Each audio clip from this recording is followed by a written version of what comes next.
الحضور الكريم، أنا سعيد بأن أخاطب جمعكم اللي مختص بتقديم العون الإنساني للسودان. وطالما مقدمي العون الإنساني هم شركاء دوليين وشركاء إقليميين، فسوف أخاطبهم باللغة التي قد يفهمونها مباشرة. الإخوة الكرام، on behalf of the Sudan government, the government of the Republic of Sudan, it is with deep appreciation and resolute sense of partnership and purpose that I address this distinguished gathering that organized by منظمات رابطة الشعوب. I congratulate them for organizing these Sudanese initiatives to recognize the United Nations International National NGOs for the work in Sudan, in cooperation with the humanitarian aid and the Ministry of Foreign Affairs. So thank you for that. Your presence over here, your presence in Sudan, particularly during these profoundly challenging times, is a testament to enduring power of the humanitarian solidarity. I appreciate that one. And principled commitment to the welfare of the Sudanese people entirely. Ladies and gentlemen, I wish to formally commend the invaluable contributions you have rendered across our nation during tiring period. Your tireless efforts of delivering life-saving humanitarian assistance have provided a critical lifetime to millions of our needy and vulnerable Sudanese citizens. The government of Sudan takes cognizance of sacrifices, I repeat sacrifices, your personnel have made and wishes to place on records is sincere, helpful gratitude for those lives and people. I equally, ladies and gentlemen, wish to commend the collaborative spirit that demonstrates through cooperative security arrangements established between your organizations and relevant national authorities. The dedicated efforts of HAC, the humanitarian organization, and the military and the Ministry of Foreign Affairs and the international cooperation in facilitating, coordinating, and streamlining the issuance of visas, entry visas, authorization, and operational permits for the international staff have been instrumental in enabling continued delivery of the humanitarian services to our people. We as the government recognize that this administrative cooperation that throughout was not without difficulty, reflects a shared instrumental commitment to ensuring the humanitarian operations process with equitable, legal, and clarity and predictability. Notwithstanding, ladies and gentlemen, the considerable progress that made, the government acknowledges in a spirit of constructive candor that there remain areas in which national authorities and the humanitarian community can do better. On the part of the government of Sudan, we are cognizant of the imperative to further strengthen security across framework, particularly in besieged and hard areas to reach where need where the most needed humanitarian assistance is more acute. Ladies and gentlemen, we commit to intensifying engagement with all relevant security and civil authorities to facilitate safer and more predictable humanitarian corridors and to reinforcing the mechanism of civilian protection in active zones. We call upon the parties to reciprocate in kind.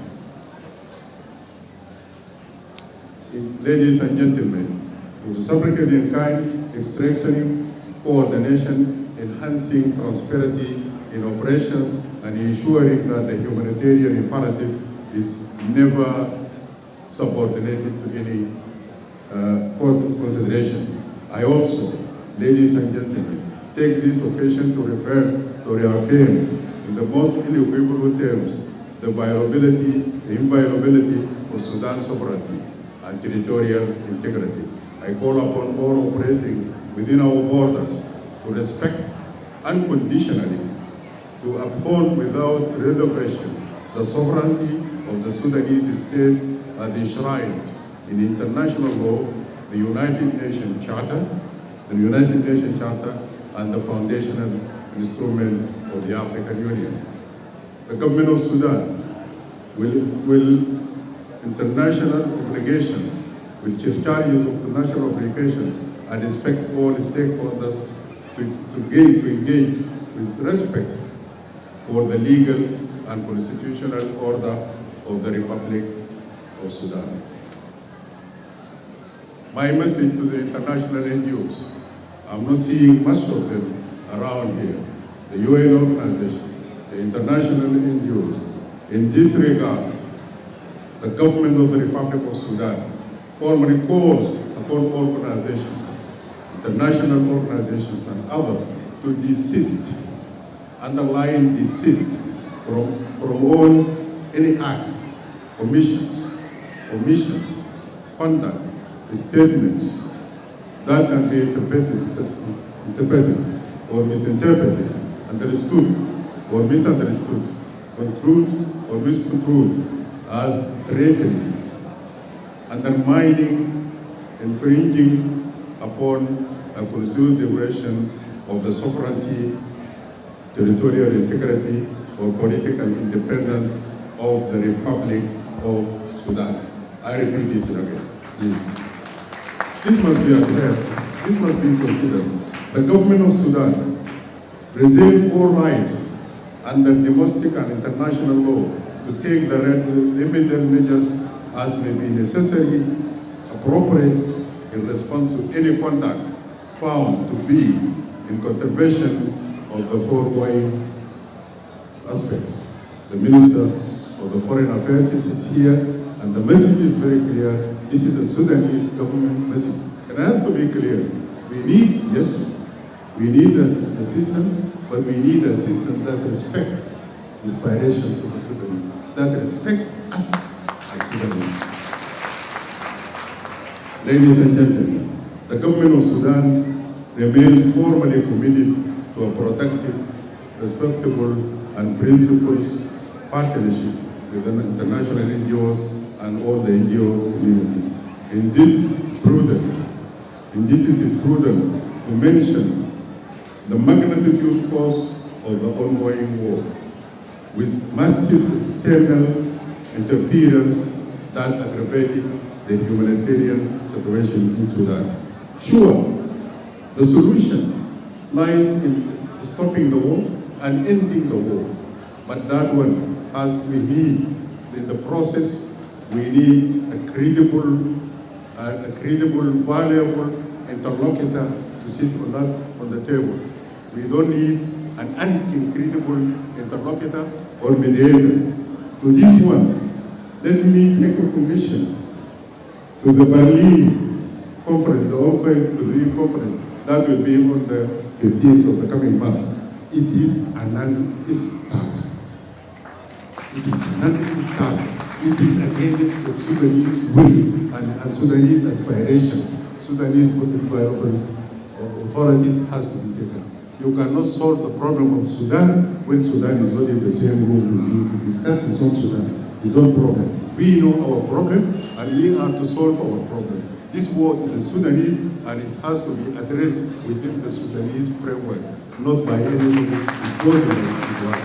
So you cannot imposition a solution to the Sudanese to implement it. We had over 40 agreements that has been signed, peacemakers from outside Sudan. That doesn't work, and it didn't work, and it will never work. So this, for me, is a non-starter. Ladies and gentlemen, as I said, sure, the solution is to stop the war, and it needs an interlocutor. And all the process activities require serious interlocutor. Ladies and gentlemen, the mediation that we need is a consideration the aspirations of the Sudanese to ensure that people of Sudan emerge from this period of adversity with their dignity intact. Number one, dignity must be intact, their rights protected, and their future secured. We count on you to continue commitment to work with us, to work with us as Sudanese, to serve the Sudanese people within the bounds of Sudan sovereignty and applicable law. I thank you all for this one. Let me come to my brothers in Abyei who dance here. The message is clear. رسالتكم واضحة. ليست هنالك مشكلة ليس لها حل. نحن استلمنا الرسالة. أنا أتأكد أن هذه الرسالة قد تلقاها الأخ الرئيس سلفا ميادي والأخ الرئيس برهان، وهما الاثنين يعملوا لمعالجة مشكلة أبيي. ليس هنالك مشكلة بدون سلام. إذا أبيي كرون أجابين كرون أجابين أجين كراي أجين solution. يا بيندا البرهان يا بيندا كير ميادي أبو sit together إشانانو مشكلة كن المشكلة كن مشكلة هي أبيي أبو سول هي أبيي باني غو باني دينكا غو أبو سول President Kir, President Burhan, وما يعني برهم to solve this problem. Thank you very much.